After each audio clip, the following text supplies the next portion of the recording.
Hey everyone, so in this short video we want to talk about Opencl or GPU acceleration. It's mostly for your information because by default for most people you don't have to do anything, but it's important I think to understand what's going on. So I have this simple grain simulation here where this teapot of grain falls down, and we want to take this as a test bed for looking at GPU acceleration. Now the thing is, with pop grains there is already a GPU or your graphics card calculating part of the calculation to speed the whole thing up, and you can find that in your not in your pop solver. Interesting enough, this is why I haven't talked about this before, because as far as I'm aware there is no Opencl acceleration here.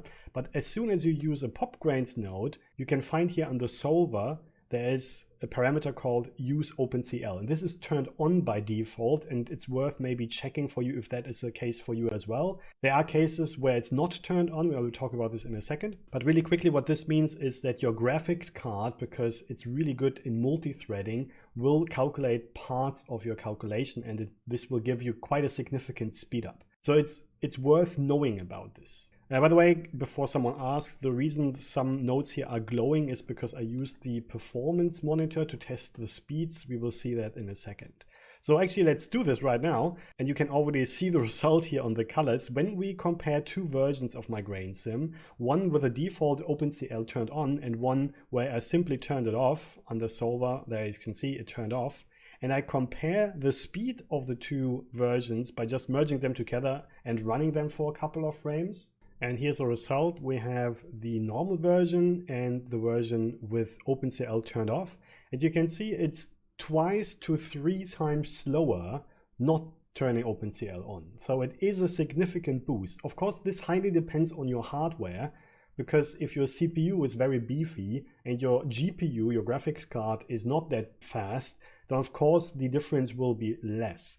So it will be different for everyone depending on the hardware configuration. But in my configuration, a fast CPU and a fast GPU, so they are in my opinion comparable, there's quite a significant speed up. So this can really save you a lot of simulation time.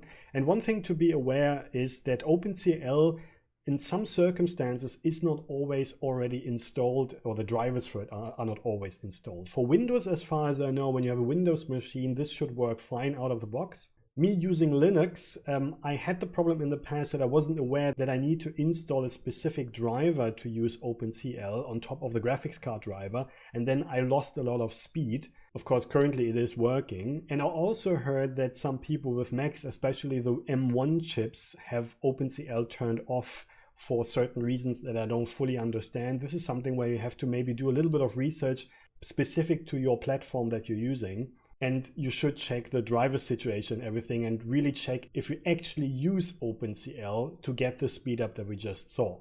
So something to be aware of. It will be a little bit different for everyone, but it's worth checking your situation so that you know where you stand. So if you can use it, which most people will be able to do, then definitely do it. It is on by default. So for most people, that should just be an information, but just in case, double check where you stand.